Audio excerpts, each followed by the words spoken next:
మార్కెట్లో ఏ కోర్స్ చేసినా రెండేళ్ల ముచ్చటే. కానీ ఏఐ అండ్ డేటా సైన్స్ నేర్చుకుంటే రాబోయే 10 ఏళ్ల వరకు మీ కెరియర్ కి తిరుగుండదు. అది ఒక్క ఇన్నోమాటిక్స్ తోనే సాధ్యం. అలా అబిఎంజే అని మైకిల్ జాక్సన్ ఫ్యాన్ గా అబిఎంజే. ఎలా నడుస్తుంది సీజన్? బాగుంది, సీజన్ కూడా చాలా బాగుంది. ఇంక బయట రెస్పాన్స్ కూడా అంత ఎదిరిపోయింది. పండు వినర్ అవుతాడా? అవుతాడు, అవ్వాలని కోరుకుంటున్నాను నేనైతే. అదేంటి నీది నువ్వు అవ్వాలని కోరుకోవాలి కదా. ఇప్పటి నుంచి ట్రై చేస్తున్నాడు కాబట్టి నేను కూడా ఒక ఆడియన్ లాగే అన్న కూడా అయితే బాగుందని కోరుకుంటున్నాను. నేను ఇన్స్టాలో చూస్తున్నంతసేపు ఒక మంచి యాక్టివ్ పర్సన్. అది టీవీ షోల్లో వచ్చేసరికి సైలెంట్గా అక్కడ కూర్చోవడం, లేకపోతే బయటకు వచ్చినప్పుడు సైలెంట్గా ఉండడం, మాట్లాడేటప్పుడు ఎందుకు ఇంట్రో కొట్టాను. అబ్బా అలా ఏం లేదన్న, మంచి పాయింట్లు అడుగుతున్నా. క్రింజ్ వచ్చిన ఒక మెసేజ్ ఏంటి? క్రింజ్ పెడతా ఉంటారు, ఇది ఎందుకు వస్తావని. అది క్రింజ్ ఉంది, అది షాకింగ్. ఇదేంట్రా బాబు అని. డీలు బాగానే ఉంటాయి, పేమెంట్లు బాగానే ఉంటాయి అన్న. చేసుకునే దాని ప్రకారం అయితే బాగానే ఉంటది. ఎంత సంపాదించుకున్నావు? నేను ప్రేమ సంపాదించుకున్నా. బాబే ఇవ్వద్దు, మాకు ఇవ్వద్దు. దీని సర్కాసు, ఇవి డ్యాన్స్లు ఉండవు, ఎగరడాలు గెంతడాలు చొరలాలు తప్ప తక్కువ ఇది అని దాన్ని అప్పుడు చేసిన డ్యాన్స్ దాన్ని సర్కస్ అంటే నువ్వు యాక్సెప్ట్ చేస్తావా? అనవసరంగా పడ్డాలు, అనవసరంగా దడేయాలని దూకడాలు మాకే అబ్బా ఏంట్రా ఇలా చేసాము, అప్పుడు ఇంత ఘోరంగా అనిపించిందా. జడ్జెస్ అందరు తెలుసు, చూసేవాళ్ళు పిచ్చోళ్ళు కాదు. జడ్జెస్ ఏమీ ఇది కాదు, కాకపోతే ఫ్లిప్పులు ఎక్కువైనా కూడా వాళ్ళే ఇస్తారు. ఒకసారి శేఖర్ మాస్టర్ కూడా ఇచ్చారు ఆల్రెడీ. సర్కస్ ఎక్కువైంది అని అక్కడ నుంచి మాస్టర్ అన్న దగ్గర నుంచి అది ఇంకా హైలైట్ అయింది. ఎప్పుడు ఇబ్బందులన్నీ కొరియోగ్రాఫర్లు ఈ డ్యాన్స్లో ఉండేవాళ్ళకి ఎందుకు అన్న? మెయిన్ ఏంటంటే డబ్బులు. చేసే టాలెంట్ ఉన్న అవకాశాలు ఉండవు. ఎంతో మంది మన డీ నుంచి వచ్చిన వాళ్ళు ఉన్నారు, దాంట్లో నీకు కొంతమంది మాస్టర్లే తెలుసు. డాన్సెస్ లైఫ్ ఉండదు అంటే యాక్సెప్ట్ చేస్తావా? కొన్నిసార్లు నాకే అనిపిస్తుంది, కొన్ని టైంలో నేను కూడా ఫీల్ అవుతాను, ఎందుకు డాన్సర్ అయ్యాను అసలు, అవ్వకోకుండా నేను చదువుకొని అమెరికా ఎక్కడికి వెళ్ళిపోయి ఉంటే బాగుండేది అని అప్పుడప్పుడు అనిపిస్తుంది. హాయ్ హలో నమస్తే, నేను మీ anchor Shiva. Welcome to iDream Media. ఈరోజు నా ముందున్న నా guest friend Abhi, Dhee contestant. అంటే ఒక కంటెస్టెంట్, ఒక సీజన్ కంటెస్టెంట్ చెప్పలేము, అండ్ కొరియోగ్రాఫర్ కూడా. మనోడితో మాట్లాడదాం. మనోడి ఫస్ట్ ఇంటర్వ్యూ అంట, నాతో ఉంది ఫస్ట్ ఇంటర్వ్యూ. నాకు చాలా ఎగ్జైటివ్గా ఉంది. మనోడి ఫస్ట్ ఇంటర్వ్యూ ఎలా మాట్లాడతాడు, ఏం చెప్తాడు, మనోడి గురించి ఏంటి ఎవరికీ తెలియదు. ఎందుకంటే మనోడి గురించి తెలుసుకుందాం అని చెప్పి నేను యూట్యూబ్లో ఇంటర్వ్యూ సెర్చ్ చేయడం జరిగింది. Interview, Abhi master interview, Abhi choreographer interview, Dhee interview, Dhee Abhi interview, MJ Abhi interview, ఎక్కడ రాలే. ఈరోజు ఫస్ట్ ఇంటర్వ్యూ.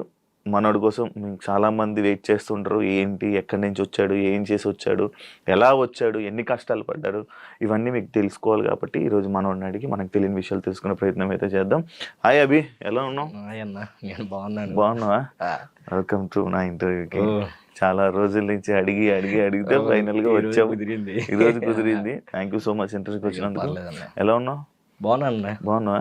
ఎలా నడుస్తుంది సీజన్? సూపర్, ఎదిరిపోతుంది మొత్తం, చాలా బాగా నడుస్తుంది. బాగుంది, సీజన్ కూడా చాలా బాగుంది. ఇంక బయట రెస్పాన్స్ కూడా అంత ఎదిరిపోయింది. పండు వినర్ అవుతాడా? అవుతాడు, అవ్వాలని కోరుకుంటున్నాను నేనైతే. అదేంటి నీది నువ్వు అవ్వాలని కోరుకోవాలి కదా. అంటే నాది ఉంది, నేను ఆల్రెడీ అయ్యాను కదా. సో కొరియోగ్రాఫర్ గా అయిపోయావు. ఏమో మరి అన్నక ఎప్పటి నుంచో ట్రై చేస్తున్నాడు కాబట్టి నేను కూడా ఒక ఆడియన్ లాగే అన్న కూడా అయితే బాగుండని కోరుకుంటున్నా. స్టార్టింగ్ ఎంజే అభి ఏంటి? ఎంజే అంటే యాక్చువల్గా నేను మైకిల్ జాక్సన్ ఫ్యాన్ అనమాట చిన్నప్పటి నుంచి. ఓకే. చిన్నప్పుడు అది ఇన్స్టాగ్రామ్ లో, ఫేస్బుక్ లో ఎంజే అని పెట్టుకునేవాడిని. మా ఇంటి పేరు కూడా ఎమ్ కలిసేది, మా ఇంటి పేరు ఎమ్ అనమాట. సో అలా ఎంజే అని, అలా అబిఎంజే అని, మైకిల్ జాక్సన్ ఫ్యాన్ గా అబిఎంజే. సో ఇంకా అది అలవాటు అయిపోయింది. పెద్ద అయిన తర్వాత కూడా బాగుంది కదా అని అట్లా ఎంజే అబి. నువ్వు అంటే లైక్ మామూలుగా నేను ఇన్స్టాలో చూస్తున్నంతసేపు ఒక మంచి యాక్టివ్ పర్సన్. అది టీవీ షోల్లో వచ్చేసరికి సైలెంట్గా అక్కడ కూర్చోవడం, లేకపోతే బయటకు వచ్చినప్పుడు సైలెంట్గా ఉండడం, మాట్లాడేటప్పుడు ఎందుకు ఇంట్రో కొట్టాను. అబ్బా అలా ఏం లేదన్న, మంచి పాయింట్లు అడుగుతున్నా. అంటే ఇది చాలా మంది అడిగారు, బయట ఉన్నప్పుడు ఇంత ఇదిగా ఉంటావు ఎందుకు అక్కడ అని. ఏమో చిన్నప్పటి నుంచి మేము ఉన్నప్పుడు మా మాస్టర్ అంటే చిట్టన్న కానీ, సాయితేజ మాస్టర్ కానీ, వాళ్ళు ఉన్నప్పుడు ఏంటంటే వాళ్ళు అలా భయంగా ఉండేవాళ్ళు అనమాట స్టేజ్ మీద. సో ఆ భయం అనేది మాకు ఇప్పటికి స్టిల్ అలా అలవాటు అయిపోయింది. స్టేజ్ అంటే ఒక అమ్మో ఇలా ఉండాలి మాట్లాడడానికి. ఇప్పుడు జడ్జెస్ ఏమైనా మాట్లాడినా తిరిగి టక్మని ఓ పని చేయాలనిపిస్తుంది. వాళ్ళే ఏమనుకోరు, కానీ అది లోపల ఉంటది కానీ బయటికి రాదు. ఒకవేళ నేను ఇలా వేసాను అనుకో, ఆహా వీడికి ఎంత బలిసిందా, ఆహా వీడికి ఎంత ఎక్కువైందా, వీడి ఎంత ఎక్కువ చేస్తా అలా అనుకుంటారని. బట్ వాళ్ళు అసలు అలా అనుకోరు. మాట్లాడచ్చు కదరా ఎందుకు అది ఇది అంటే ఏమో తెలియని ఒక భయం. ఆ చిన్నప్పటి నుంచి ఆ స్టేజ్ అంటే అదొక ఇదిగా. కానీ బట్ ఇప్పుడు కొంచెం అలవాటు అవుతుంది. అప్పుడప్పుడు కొంచెం మాట్లాడుతున్నా పర్లా. ఈ సీజన్ కొంచెం మాట్లాడుతున్నావు. కొంచెం మాట్లాడుతున్నా.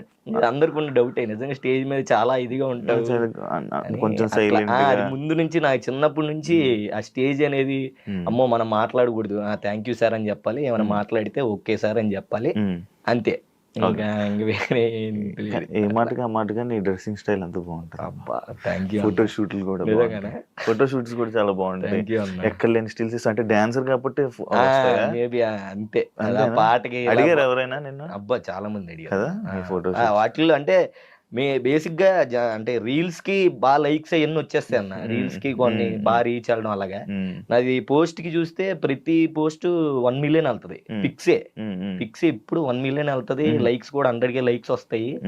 అప్పుడు నిజంగా నాకు అర్థం, ఓహో వీళ్ళకి నా ఫోటోలు అంటే ఇంత బాగా నచ్చాయి, ఆ సాంగ్ తగ్గట్టు పెడతా ఉన్నా అన్నట్టు. నేనే ఏ ఫోటో ఏ స్టిల్ పెట్టాలి అభి ప్రొఫైల్ కి వెళ్తే ఈ ఫోటో స్టిల్ పెడదాము, నిజం ఈ ఫోటో స్టిల్ పెడదాం వస్తుంది మనం. కానీ ఎప్పుడు పెట్టగా ట్రై చేసాను కానీ అవ్వలా. అవుతుందన్న ఈసారి నేను దింపుతాను స్టిల్ పెట్టి, అలా ఏదో రోజైనా ఒక రోజు చేద్దాం అలాగే. నాకు రాలేదు. లేదు నేను ఉన్నాక నేను చేపిస్తాను ఖచ్చితంగా. అభి లైక్ మైకేల్ జాక్సన్ అంటే ఇష్టం. మరి డాన్స్ ఎక్కడ నేర్చుకున్నావు? ఎవరు నేర్పించారు నీకు? ఎలా వచ్చావు ఇలా ఎక్కడ? ఎలా అంటే ఇంకా చిన్నప్పటికి వెళ్ళాలి స్టోరీ. వెళ్ళు, నీ గురించి ఎవరు తెలియదు కాబట్టి చెప్పిన నిజం తెలియదు అన్న. అండ్ ఇంకోటి ఏంటంటే ఇది నాకు చాలా స్పెషల్ అనమాట. నువ్వు ఎన్నో ఇంటర్వ్యూలు చేసి ఉంటావు, నేను ఇప్పటి వరకు ఎప్పుడు కుదరలే అంటే చాలా సార్లు వచ్చాయి, అందరు అడిగారు కానీ ఎప్పుడు చేయలేదు. ఇంకా అన్నతో కుదిరింది. దానికి కూడా రీజన్ ఉంది, ఫస్ట్ అది చెప్పి ఆ తర్వాత నా గురించి చెప్తాను. ఇంతకు ముందు ఏంటంటే యాంకర్ శివ అన్న ఇంటర్వ్యూలు అంటే అసలు నాకు వెళ్ళబుద్ధి కాదు, అమ్మో ఇంటర్వ్యూలు అంటే ఇలా ఉంటే బాబు వెళ్ళొద్దని. బట్ ఆఫ్టర్ బిగ్ బాస్ అసలు మా అమ్మ మీకు చాలా మంచి ఫ్యాన్ అనమాట. మీ గురించి నేను తెగ చూసేవాడిని, మీ గురించి కానీ బిందు మాధవి గారి గురించి కానీ అసలు బాగా చూసేవాళ్ళం. సో అప్పటి నుంచి ఆ తర్వాత ఇంకా మనం కలవడం, ఇంకా ఇంటర్వ్యూలు ఓకే ఇంక చేస్తే అన్నతోనే చేద్దాం అని ఇంకా ఇప్పటి నుంచో మనం అనుకొని ఇది నాకు చాలా స్పెషల్ ఇంటర్వ్యూ అనమాట. Thank you so much. Thank you అన్న, నాకు గుర్తుండిపోద్ది. సో నువ్వు అడిగిన క్వశ్చన్కి ఏంటంటే, చిన్నప్పుడు నేను 5th క్లాస్లో మా అన్నయ్య, మేము ముగ్గురు అన్నదమ్ములు, మొత్తం ముగ్గురు అన్నదమ్ముల్లో మా అన్నయ్య ఏంటంటే ఒక పెద్ద ఆయన డాన్స్ వేసేవాడు, వాడికి బాగా డాన్స్ వచ్చు అనమాట. సో వాడి స్కూల్ యానివర్సరీ అప్పుడు యాన్యువల్ డేకి ఒక సాంగ్ డాన్స్ చేస్తున్నాడు.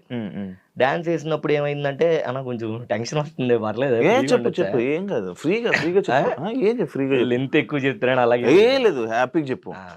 ఇంకా చాలా లెంత్లు ఉన్నాయి, 3 గంటల ఇంటర్వ్యూలు కూడా ఉన్నాయి. అసలు లెంత్ లేదు, చెప్పు నువ్వు చెప్పు, నేను హ్యాపీగా వింటా. ఓకే, నీ స్టోరీ కాబట్టి ఫస్ట్ టైం కాబట్టి చెప్పు. సో అట్లాగా అన్నయ్యకి యాన్యువల్ డే జరుగుతున్నప్పుడు అన్నయ్య డాన్స్ పర్ఫామ్ చేస్తున్నప్పుడు అప్పుడు వాడు అసలు జనాలందరూ ఫుల్ ఏలలో విజిల్స్ కొడితే కొట్టాలి సాంగ్ వేసాడు అనమాట. జనాలందరూ ఫుల్ గా ఏలలో విజిల్స్. మా నాన్న అయితే వాడికి పక్కకి పిలిచి అప్పుడు 90 రూపీస్ ఇచ్చాడు వాడికి, ఆ డాన్స్ నచ్చి. అప్పట్లో 10 రూపాయలు ఇవ్వడమే అసలు ఎక్కువ.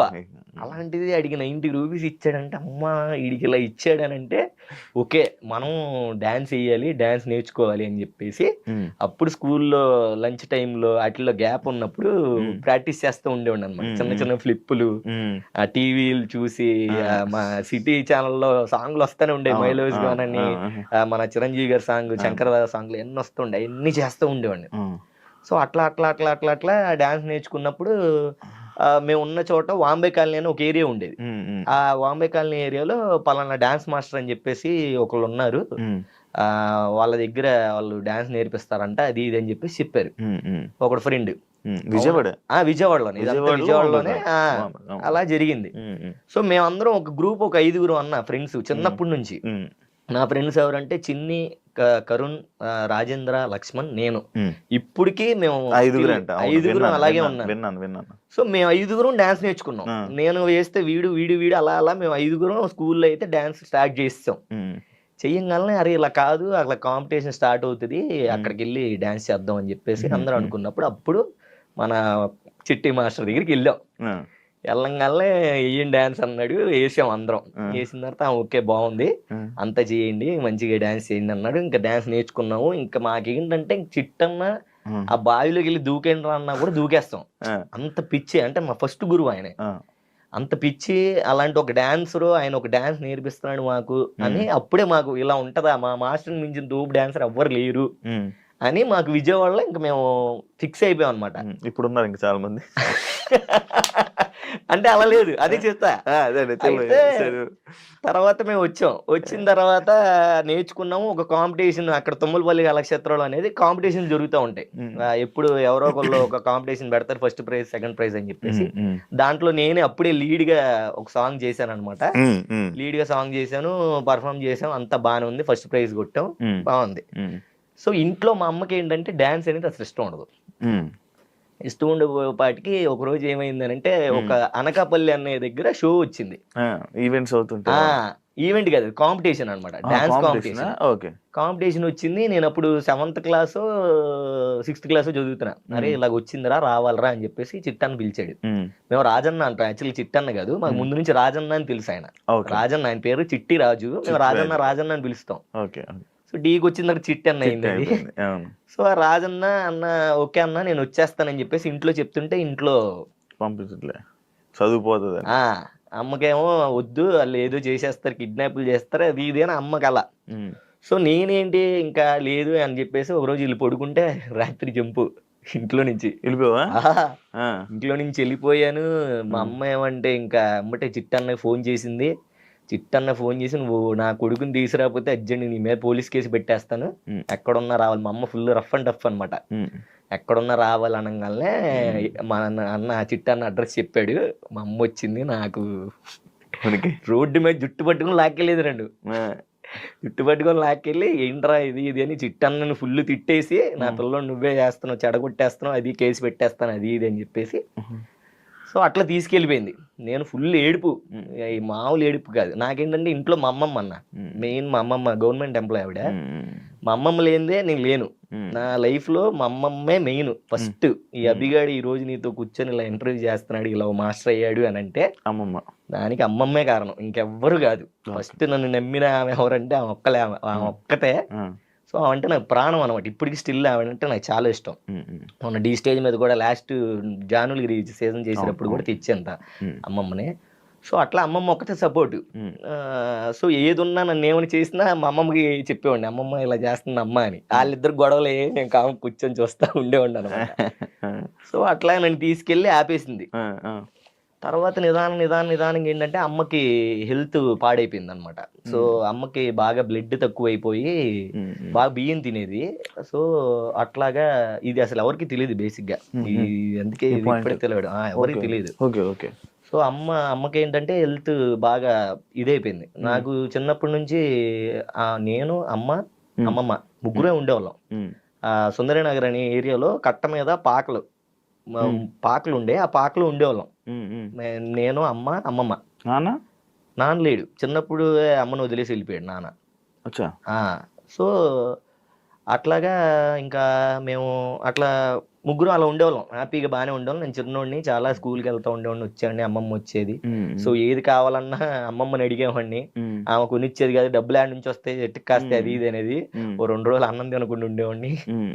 సర్లే ఏదో ఒక అడిగే వీడియో గేమ్ అనమాట, క్యాసెట్ ఉండేది కదా, చిప్పులు అది అడిగేవాడిని. మ్యారీ అయ్యి 300 అంత ఉండేది, కొనిచ్చేది కాదు. ఎందుకు ఇప్పుడు అవన్నీ అవసరం లేదు, నువ్వు చదువుకో అనేది. నేను 2 రోజులు అన్నం తినకపోయేసరికి సర్లే ఎక్కడ అమ్ముతారు అది పద అంటే అప్పుడు మాట్లాడేవాడి దగ్గరికి వచ్చి అలా కొనిచ్చేది. సో అంతే, అమ్మమ్మ అంటే అంత ఇదే అనమాట, అలా ఉండేది. సో అమ్మకి అట్లాగా ఆరోగ్యం మొత్తం ఇదైపోయింది. నాకు ఒక 13 years ఏజ్ వచ్చినప్పుడు అమ్మ చనిపోయింది. అమ్మ చనిపోయినప్పుడు అసలు నాకేం అర్థం కాలేదు, అసలు ఎలా రియాక్ట్ అవ్వాలి ఏంటి, అలా ఏంటి అసలు అని ఏం అర్థం కాల నాకు. అమ్మ లేదు. అమ్మమ్మకేమో 8 మంది పిల్లలు అన్న. అమ్మమ్మకి 8 మంది పిల్లలు, 5 మగళ్ళు, 3 ఆడపిల్లలు అనమాట. సో 3 ఆడపిల్లలు పెద్దాం అనమాట. పెద్దాం కొడుకు నేను. సో అమ్మ, నేను, అమ్మమ్మ. ఒకరోజు బర్త్డే టైంకి ఏమైందనంటే అమ్మ నాన్న కావాలి, నాన్న చూడాలని ఉంది, నాకు నాన్నని చూపించు అది ఇది అని అంటే, సర్లే నాన్న అని చెప్పేసి రాజమండ్రి వెళ్ళాం. నాన్న రాజమండ్రిలో ఉంటాడు, టైలర్ ఆయన, చాలా పెద్ద టైలర్. అప్పట్లోనే. సో మైకిల్ జాక్సన్ గారికి కూడా ఇండియా వచ్చినప్పుడు అప్పుడు సూట్ ఏదో కుట్టారంట ఆయన. అంత పెద్ద టైలర్ ఆయన. మా అమ్మ చెప్పేది నాకు అది. సో బాబురావు ఆయన పేరు. సో వెళ్దామమ్మా నా బర్త్డేకి నువ్వు తీసుకెళ్లాల్సిందే అది ఇది అని చెప్తే సర్లే అని తీసుకెళ్లారు. తీసుకెళ్ళగానే అమ్మకి అసలు అడ్రస్ తెలియదు, ఏం తెలియదు, అక్కడ ఏం జరుగుతుంది, ఎవరు ఉన్నారు ఏంటి అని. ఆయన ఎప్పుడో టైలరింగ్ చేసిన షాప్ గుర్తుంది. సో అక్కడికి వెళ్ళి అడిగితే బాబురావు గారు ఉన్నారండి అంటే బయటకు వచ్చి ఆయన లేరండి, ఆయన ఎప్పుడో కాలం చేస్తారు కదా అన్నాడు. అమ్మ అని మా అమ్మ ఫుల్గా ఏడుస్తుంది. నాకేం అర్థం కావట్లా, ఏంటి ఎందుకు ఏడుతుంది, కాలం చేశారు అన్నది నాకు అసలు ఆ టైంలో చిన్నోడిని, 7 years 8 years ఉంటుంది. ఏంట్రా నేను తెలియదు అబ్బా అనుకొని సర్లే ఇంకా అమ్మ నన్ను ఏదో అది ఇదిగా చెప్పి లేళ్ళే నాన్నటి వెళ్ళాడు ఇది అని తర్వాత అర్థమైంది ఓకే ఇలా జరిగిందని. ఆహా సర్లే అనుకున్నాను. తర్వాత నిదానంగా కొంచెం ఇది వెళ్ళంగానే లైఫ్లో చిన్నప్పటి నుంచి చాలా అంతా బాగానే ఉంది కానీ కష్టాలు అన్నా చాలా చాలా స్ట్రగుల్ అయ్యేవాడిని. ఇంట్లో హ్యాపీగా ఉండేవాళ్ళం కాదు, చాలా ఏదో తెలియని ఇది అట్లా ఉండేది. సో ఉన్నంతకాలం ఏంటంటే అమ్మమ్మతోనే హ్యాపీగా ఉండేవాళ్ళం. అమ్మమ్మకి గొడవలు జరిగాయి, అట్లా సంథింగ్ అంత చెగ్గయ్యద్దు. ఎండ్ ఆఫ్ ది డే అమ్మకి హెల్త్ పాడైపోయింది. నాకు 13 years వచ్చినప్పుడు అమ్మ చనిపోయింది అనమాట. చనిపోయినప్పుడు అసలు ఏం అర్థం కావట్లేదు, నేనేమి ఆడవలేదు, అలాగే ఉంటాను, అటు ఇటు తిరుగుతూ ఉన్నాను. అట్లీస్ట్ నాతో కనీసం మాట్లాడాలి. ఆమె ఇప్పుడు నైట్ చనిపోద్దన్న పొద్దున్న నుంచి ఆమెకు మాట పడిపోయింది. మాట పడిపోయి నాకు అట్లీస్ట్ నాతో మాట్లాడదామన్నా, నేను అమ్మనేమన్నా అడుగుదామన్నా, పోనీ అమ్మ నాకేమైనా చెప్దాం అనుకున్నా. సో అది అవ్వపోయేసరికి నేను చిన్నపిల్లని అటు ఇటు తిరుగుతూనే ఉన్నాను, అంతా బాగానే ఉంది. ఎండ్ ఆఫ్ ది డే అమ్మ ఇదైపోయింది. ఎక్కడ ఏమనిపించలే కానీ జస్ట్ అమ్మ మళ్ళీ రాదు వెళ్ళిపోతుంది అన్నప్పుడు అప్పుడు ఏడ్చానన్నా నేను నా లైఫ్లో. ఇప్పటికీ గుర్తుంటుంది అది. అసలు నేను లైఫ్లో మర్చిపోలేను, అంత బాగా ఏడ్చాను. అమ్మ అని ఏడ్చాను. తీసుకెళ్ళిపోయారు, అంత జరిగిపోయింది. సో ఇక్కడ మా పెద్దమ్మ మా చిన్నమ్మ ఇద్దరు కూర్చొని ఉన్నారు. ఇద్దరు డిస్కషన్ చేసుకుంటున్నారు, ఎవరు పెంచుకుందాం ఎవరు పెంచుకుందాం అని. సో వీళ్ళిద్దరు నేను పెంచుకుంటా అని జరుగుతుంది. అక్కడ హ్యాపీగానే ఉంది. నువ్వు పెంచుకుంటే ఇంకా బాధ అయ్యేదేమో కానీ నేను పెంచుకుంటా అని పెద్దమ్మ అంటుంది, చిన్నమ్మ నేను పెంచుకుంటా అని నేను అంటుంది. సో అబ్బా ఏంటి ఇలాగా అది ఇది అని చెప్పేసి నేను ఇంకా ఏడుస్తున్నా, ఫుల్గా ఏడుస్తున్నాను. ఏంటి నాకు ఇలాంటి పరిస్థితి వచ్చింది, చక్కగా అందరికి అమ్మోళ్ళు ఉన్నారు, నాకు లేరు, నాకు అమ్మ ఎందుకు ఇలా అయ్యింది అని నేను తెగ బాధపడిపోయాను. సో మా చిన్నమ్మ నా దగ్గరికి వచ్చింది. మా చిన్నమ్మ వచ్చి నాన్న ఏడవ మాకు, నీకు నేను ఉన్నాను కదా, ఏమి ఏడవ మాకంటే నువ్వు ఉన్నావు చిన్నమ్మ, అమ్మ లేదు కదా అన్న. నువ్వేమి బాధపడకు, నేనే మీ అమ్మనే అనింది. అని అంటే ఆహా అవునా అమ్మ, ఇంకా నువ్వే అమ్మ అన్నట్టు చెప్తారులే అంటే అలా కాదు నాన్న, నిజంగా నువ్వే నా కొడుకువి, నేనే మీ అమ్మకి ఇచ్చేసాను నిన్ను అనింది. ఆ సిచ్యువేషన్ లో ఏది నమ్మాలి, అసలు ఎలా నమ్ముతావు? ఏమో నన్ను ఓదార్చడానికి చెప్తుందేమో అనుకుంటున్నా నేను. అమ్మ లేదు అంటే నిజం నాన్న, నేను నీ మీద ఉట్టేసి చెప్తున్నా, నువ్వే నా కొడుకువి అనింది. నాకు మైండ్ పోయి ఏం మాట్లాడుతున్నావు అమ్మ, నేను అసలు నమ్మను అన్న.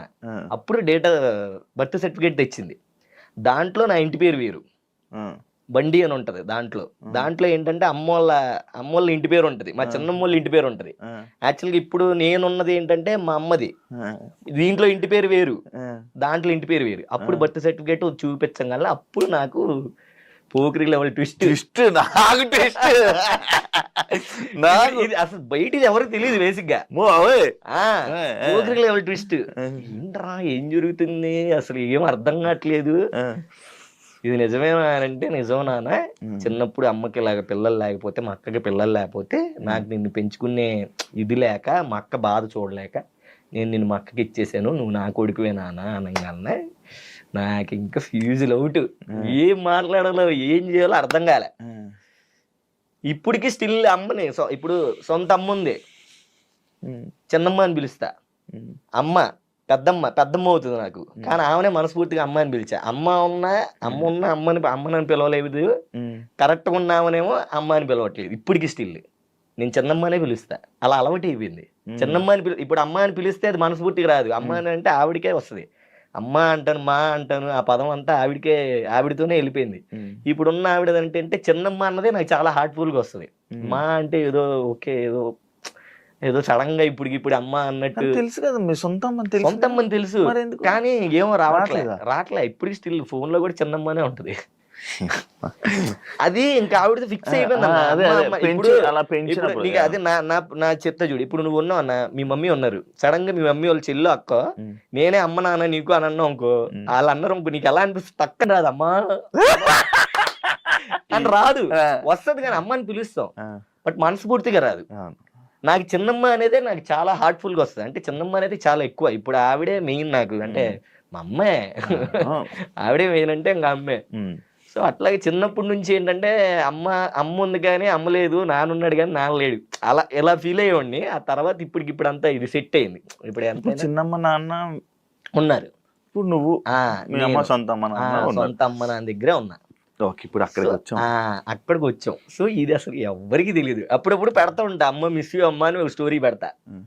తర్వాత ఇంకో మదర్స్ డేకి మా అమ్మది పెడతా. చెప్పు, నీకు ఇంకో డిష్ చెప్తుందా చెప్పు. అవునా? అమ్మ అట్లా చెప్తా. సో ఇన్నుంటాయి అనమాట. ఎవరికి అర్థం కాదు, ఏంటన్నా మిస్ అమ్మ చనిపోయింది అంటావు, మళ్ళీ అమ్మ ఉంది అంటావు, ఏంటన్నా అని. ఇంక అందరికి ఎక్స్ప్లెయిన్ చేయలేం కదా, ఇది మ్యాటర్. తెలిసిపోయింది అందరికి, దీని ద్వారా అందరికి.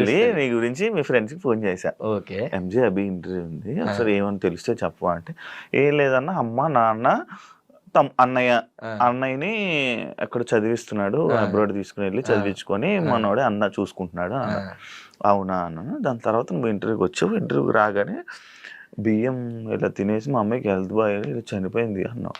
మళ్ళీ అక్కడి నుంచి నాన్న దగ్గరికి వెళ్ళి నాన్న చనిపోయి అన్నాక నాకు మైండ్ ఇదేంటి, నాన్న అమ్మ ఉన్నారని చెప్తాడు, అన్నయ్య ఉన్నారని చెప్తాడు, మనవాడేంటి ఇలా చెప్తున్నాడు, నాకు లోపల అర్థం కావట్లేదు నీకు ఇదేంటి అంటే. నాకు మీ వాళ్ళు చెప్తుందంట, నువ్వు వేరే డిఫరెంట్ చెప్తున్నావు. అవును, డిఫరెంట్ చెప్తున్నాను. అదే వాళ్ళకి మారిపోయింది, వాళ్ళకి కూడా తెలుసు తెలియదని ఇప్పుడు నాకు అర్థమైంది. తెలుసు వాళ్ళకి, కొంతమంది తెలుసు, కొంతమంది తెలియదు. అయితే తెలియదు, నా ఫ్యూజ్లు ఎగిరిపోతున్నాయి అనమాట, టపా టపా టపా టపా లోపల. లాస్ట్ కి అన్ను కూడా ట్విస్ట్ తగిలిపోయింది నాకు. అట్లాగా ఇది ఎవరికి తెలియదు అన్న. బేసిక్ గా ఇప్పుడు ఎవరితో షేర్ చేసుకోలేదు, అందుకే నేను చెప్పా ఇవన్నీ స్పెషల్ ఇంటర్వ్యూ. ఎందుకంటే ఆబ్వియస్లీ చెప్పుకోవాలని కాదు కానీ, బట్ తెలియాలి అందరికి. ఎందుకంటే అర్థం కాదు కదా, ఏంటి ఇలా అంటున్నాడు అలా అంటున్నాడు అని. అలా చిన్నప్పటి నుంచి అలా చాలా కష్టాలన్నీ చూసుకుంటూ వచ్చానన్న మొత్తం. అప్పటి నుంచి ఇంకా అట్లాగా స్కూల్లో ఇంకా 9th కి వచ్చాను, 8th కి వచ్చాను. సో 8th కి వచ్చినప్పటి నుంచి ఇంకా చిట్టి మాస్టర్ మళ్ళీ టచ్ లోకి వెళ్ళాము. అరే ఇలాగా హైదరాబాద్ లో ఇలా ఇక్కడ కాంపిటీషన్ ఉందిరా, హైదరాబాద్ లో చెయ్యాలి అది ఇది అని చెప్పారు. సో మా చిన్నమ్మకి చెప్తే మా చిన్నమ్మ ఓకే వెళ్ళరా అని అప్పటికప్పుడు పంపించింది. వచ్చాము. ఇక్కడికి వచ్చిన తర్వాత ఇక్కడే మన అన్నపూర్ణ స్టూడియో దగ్గర ఏదో పబ్, ఆ పబ్ దగ్గర కాంపిటీషన్. సో మాది చిట్టన్న తోపు మాస్టర్, మేము తోపు డాన్సర్లు, ఇంకా మళ్ళీ కొట్టేది ఎవడో అనుకొని వచ్చాం. అక్కడికి వచ్చి చూస్తే ఒక్కొక్కడు గాల్లో వేస్తున్నాడు డాన్స్. ఇదేంది ఇది అసలు, ఇది అసలు అరే ఏంట్రా మన పర్ఫార్మెన్స్, వాళ్ళ పర్ఫార్మెన్స్ చూస్తే మా డెల్ అయిపోతున్నాయి, అర్థమవుతుంది కదా. బాబు ఇలా ఉంటదా, బయట ఇలా ఉందా, మనం మందే గొప్ప డాన్స్ అనుకుంటున్నాము, అమ్మ బయట ఇంకా ఇది ఉంది, ఇంకా అదరగొట్టాలి, మనం ఇంకా నేర్చుకోవాలి, చిట్టన్నకి ఇంకా పేరు తేవాలి, అది ఇది అని చెప్పేసి ఇంకప్పుడు మేము రిలీజ్ అయ్యి ఒక క్లాస్కి వెళ్ళినప్పుడు డి ఆడిషన్ జరుగుతున్నాయి అని వచ్చింది. డి జూనియర్స్ అని తెలియదు, డి ఆడిషన్ జూనియర్స్ ఆడిషన్ జరుగుతున్నాయి అని వచ్చింది. చిట్టన్న అన్నాడు, అరే మన అందరం వెళ్ళి పర్ఫామ్ చేద్దాము, అయితే అయ్యాం లేకపోతే లేదు, ఇప్పుడు ఎలా కంపోజ్ చేసింది ఉంది కదా ఇది అక్కడే చేద్దాం అని చెప్పేసి అని అన్నాడు. సరే అన్న ఓకే అనుకొని అందరం అక్కడికి వెళ్ళాము, అన్నపూర్ణ స్టూడియో వెళ్ళాము. సుచిన్ మాస్టర్ అప్పుడు D6 వినరా, ఆయన రాగానే ఆయనతో ఫోటోలు దిగేసాము. అసలు ఎవరు కనపడితే వాళ్ళతో ఫోటోలు దిగేస్తున్నాం. దిగేగానే ఇంకప్పుడు అక్కడ సాయితేజ మాస్టర్, సాయితేజ అన్న కనపడ్డాడు, చిట్టన్న సాయితేజ అన్న ఫ్రెండ్స్. సో అప్పుడు మా టీము మేము అప్పుడు సంజు సార్ ఉండేవాళ్ళు డైరెక్షన్. సార్ ఇలా ఒక్క అవకాశం ఉంది సార్ అంటే, లేదమ్మా ఓన్లీ సోలోసే, జూనియర్స్ సోలోసే చేయాలి, గ్రూప్ కాదంటే, లేదు సార్ గ్రూప్ జస్ట్ చూడండి, మీరు సెలెక్ట్ చేయొద్దు చూడండి అని అంటే గ్రూప్ చేసాం. సూపర్గా వచ్చింది సాంగ్. అప్పుడు దాన్ని చూసి చిట్టన్న అదే సాయితేజని చూసి, అరే మనం ఇద్దరం ఇలా కలిసి చేద్దాం, నాకు ఛాన్స్ వచ్చింది, మనం ఇలా కలిసి చేద్దాం రా అంటే ఓకే అని అట్లా డీలోకి ఎంటర్ అయ్యాం. చరణ్ తేజ్ అని చెప్పేసి బొడ్డోడు ఉండేవాడు, వాడికి మేము సైడ్ డాన్సర్ చివరి ఎక్కడో వేసేవాళ్ళం. కానీ ఆ డి జూనియర్స్ డేస్ బాబు అన్న మేము కష్టపడినట్టు నిజంగా. మా బ్యాచ్ ప్రతి సీజన్ చేసావంట కదా? ప్రతి సీజన్ అన్న, ప్రతి బ్యాక్ season. బ్యాక్ డ్రాప్ ఆ, 10 వరకు back. చేసావు కదా. నైన్త్ అదే చెప్తా, 9th వరకు చేసుకుంటూ వెళ్ళా డి. అప్పుడు ఏంటంటే డి వెళ్తే 1 month చేయాలి ప్రాక్టీస్. 1 month ఉండేది, ఒక్క పూటే తినేవాళ్ళం, అన్నం ఉండేది కాదు సరిగ్గా, అసలు ఇంకా నిద్రలు ఉండేవి కావు, డాన్సే. ఇంట్లో ఫోన్ చేసి ఏమైనా తిన్నామంటే ఇప్పుడే బిర్యానీ ఇప్పించారు తిన్నాము అని చెప్పేవాళ్ళం. కానీ తినేవాళ్ళు కాదు మీరు. అట్లా తినేవాళ్ళం కాదు. సో నాకేంటంటే మా మామ ఎప్పుడు, నేను సోకు ఎక్కువ మనకి బట్టలు ఇట్లా చిన్నప్పటి నుంచే. సో 1000 రూపాయలు ఇచ్చేది అప్పుడు, వచ్చేటప్పుడల్లా 1000 రూపాయలు ఇచ్చేది. సర్లే ఆ 1000 రూపాయలు దాచుకునేవాడిని. ఇంకా ఇక్కడేమో ఆకలి సిచ్యువేషన్ ఎక్కువయ్యేది. 1000 రూపాయల నుంచి ఒక 100 తీసేవాళ్ళం. వీళ్ళందరూ మా 5గురిని తినేవాళ్ళం. మళ్ళీ అరే ఇంకో 100 తీరా తిందాం అంటే మళ్ళీ అలా వెళ్ళేటానికి ఒక 500 ఉంచుకునేవాడిని. 500 ఉంచుకునే టైంకి వీళ్ళు ట్రావెలింగ్ కూడా ఇచ్చేవాళ్ళు కాదు సరిగ్గా, తినడానికి ఉండేది కాదు వెళ్ళేటప్పుడు. అరే ఇలా లేవురా అంటే మళ్ళీ 500 తీసి మా వాళ్ళకి పెట్టి మళ్ళీ ఆ ఛార్జీలకి అన్ని సెట్ చేసుకుని బట్టలే ఏమిలే అట్లాగా చిన్నప్పటి నుంచే ఇది ఉంది. సో అట్లా ఉండేవాళ్ళం. సో అట్లాగే జర్నీ చేస్తూ ఒక 10 మంది వచ్చాం విజయవాడ నుంచి. 10 మంది కాస్త 7 అయ్యాడు, 7 కాస్త 5 కాస్త 3 కాస్త 2 కాస్త ఒక్కడు. అదే ఒక్కడు నేను స్టేబుల్ గా అలా నిలబడి ఇప్పుడు నీ పేరు తెచ్చుకున్నా. సో స్కూల్లో ఏమైందనంటే 10th వచ్చాం. 10th వచ్చిన అప్పుడే ఎంటర్ అయ్యాను అన్న 10th కి. మా master principal sir Mohan sir అని ఉండేవాళ్ళు. ఆయన ఏమో ఇలా డాన్సులు ఇన్సిడెంట్ అవ్వదు, నువ్వు అయితే అటైన్ ఉండు లేకపోతే ఇటైన్ ఉండు, నీ వల్ల మా స్కూల్కి బ్యాడ్ నేమ్ అవుతుంది, నీకు అసలు హాజరు లేదు అది ఇది అని చెప్పేసానంటే నేను అదే అటెండెన్స్ లేదు అది ఇది అని అంటే లేదు అవసరం లేదు, నా స్కూల్ ఏం అవసరం లేదు, నేను మానేస్తానులే అది ఇది అని ఆయనకి చెప్పేసి వచ్చా. ఇంక ఇంటి దగ్గర కూడా అలాగే జరిగింది. ఇంట్లో మా చిన్నమ్మ, అప్పుడు అమ్మ చిన్నమ్మ అది ఇది స్కూల్ డ్రెస్ కావాలి నాకు, స్కూల్ డ్రెస్ ప్యాంట్లు కొనిచ్చండి, నిక్కర్లు వేసుకుని వెళ్ళామండి, ప్యాంటు కొనిచ్చండి అప్పుడు నేను వెళ్తాను, మళ్ళీ 10th క్లాస్ అన్నారు, బుక్స్ ఎంత అయ్యిద్ది అది ఇది అని అంటే, స్కూల్ డ్రెస్ అన్నీ ఎందుకు, డీకి వెళ్తాను అన్నావు కదా, మళ్ళీ ఇంకా స్కూల్ డ్రెస్ కొని ఎందుకు, నువ్వు స్కూల్కి వెళ్ళాలి డీకి వెళ్తాను అన్నావు వెళ్ళని అమ్మ చిన్నగా ఇచ్చింది హింట్ చిన్నమ్మ. అబ్బా సాలరా బాబు ఇంక అనుకోని అప్పటి నుంచి ఇంకా డీలోనే ఉన్నానన్న. ఇంకా డీలోనే ఉండి చిట్టి మాస్టర్కి ఛాన్స్ వచ్చింది. సాయితేజ్ అన్న దగ్గర నుంచి మేము చిట్టన్నతోనే వచ్చాం కాబట్టి చిట్టన్న దగ్గరికి వెళ్ళిపోయాం. చిట్టన్న దగ్గరికి వెళ్ళిపోయిన తర్వాత ఇంకా అక్కడ నుంచి చిట్టన్నని ఇది చేయాలి, లేపాలి, మా చిట్టన్నని మాస్టర్ చేయాలని. ఇంకా అప్పుడు నేనేంటంటే డి జూనియర్స్ 2 నుంచే కొరియోగ్రఫీ స్టార్ట్ చేస్తా. కొరియోగ్రఫీ చేయడం నిదానంగా కొంచెం కొరియోగ్రఫీ చేయడం, అలాగా ఎడిటింగ్, సాంగ్స్ ఎడిటింగ్ నేర్చుకోవడం, అలాగా అది ఇది అని నేను ఇంకా మొత్తం అంతా స్టార్ట్ చేశాను. సో చిట్టన్న, నేను, మధ్యలో మన చైతన్య అన్న, ముగ్గురం కలిసి ఆడిషన్ వచ్చినప్పుడు నితిన్ అన్న, భరత్ అన్న అప్పుడు డైరెక్టర్స్. సో ఇంకా ఆడిషన్ ఇచ్చాము. డి జోడి 9 అనమాట. ఇది ఇంకొక ట్విస్ట్, ఇది ఇక్కడ ఇంకో ట్విస్ట్ ఉంటుంది. కాదా అనేది నాకు తెలియాలి. ట్విస్ట్ కాదు మరి, నువ్వు చెప్తున్నారు చెప్పండి, నీకు ఛాన్స్ ఇవ్వట్లా, మొత్తం నేనే నాకు హ్యాపీ, ఇలా ఇంకా హ్యాపీ. అదేలే, అయితే అంటే అలా ఉంది మరి. అవును, కలిసిపోతుంది అలాగా.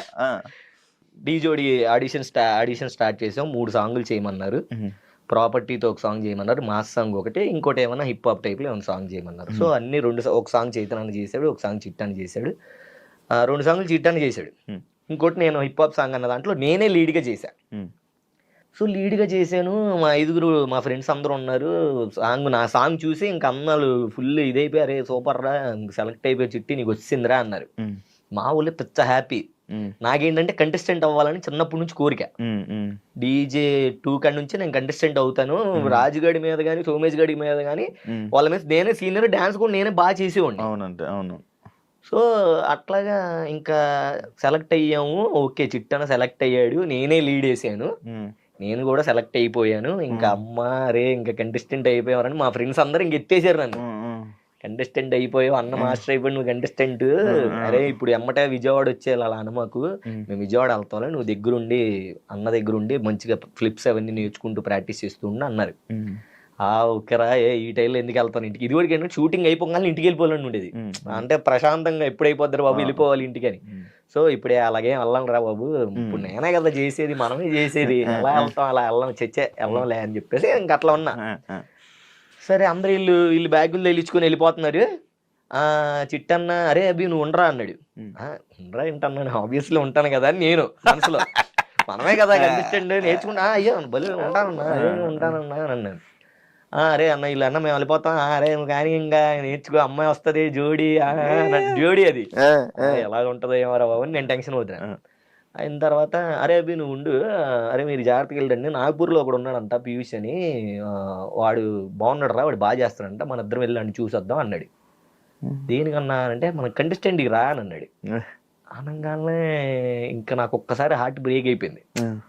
బేసిక్గా నేనే కదా సెలెక్ట్ అయ్యింది, అన్న పర్ఫామ్ చేశాడు, నేను పర్ఫామ్ చేశాను, అన్న కంపోజ్ చేశాను, నేను పర్ఫామ్ చేశాను, అన్న ఓకే అన్నారు, నేను సెలెక్ట్ అయ్యాను కదా అన్న. ఇప్పుడు నేను అన్న కోసమే నేను ఉంటే అన్న ఏంటి నాగపూర్ వెళ్దాం అన్నాడు, వేరే వాడిని ఎవరినో వెతుకుతాం అన్నాడు అని ఇంకా నేను బ్రేక్ అయిపోయాను బాగా. అసలు హార్ట్ అంతా ఇంక ఏదోలాగే ఇంకా బ్రేకప్ అయిపోతే ఎంత బాధ అయిందో అంత బాధ అయిపోయాను నేను. మా ఊళ్ళో అందరు ఫేసులు మారిపోయినాయి, అయ్యో ఇదేంట్రా పాపం రా అది ఇది అని. అన్న లేదన్నా నేను వెళ్తానన్నా, నాకు లేదు ఇంటి దగ్గర పని ఉందన్నా, మా అమ్మ పిలుస్తుందా సంథింగ్ ఏదో చెప్పేసి వెళ్ళిపోయాను. ఏడ్చుకుంటూ ఇంకా మామూలు బాధ కాదన్నా, బీభత్సమైన బాధపడ్డాను. ఇంకా ఇలా అయిపోయింది. పాపం చిట్టు అన్నది తెలియదు, నేను ఇలా అనుకున్నాను చిట్టు అన్నది తెలియదు. విన్నాను నేను విన్నదే. అవునా, చిట్టు అన్నది తెలియదు. సో దాని తర్వాత ఎవరెవరో ద్వారా తెలిసింది. అప్పుడు అన్నప్పుడు రే నువ్వు కంటెస్టెంట్ ఏంట్రా, నువ్వు కొరియోగ్రాఫర్ రా, నువ్వు కొరియోగ్రఫీ మెటీరియల్ ఆ టైప్ లో ఆలోచించారా, నువ్వు కంటెస్టెంట్ అంటే ఒక సీజన్ చేసి వెళ్ళిపోతావు, కొరియోగ్రాఫర్ అయితే అదే సీజన్ కంటిన్యూ అవుతూ ఉంటారా, నువ్వు కొరియోగ్రఫీ చేయి అన్నాడు. అక్కడ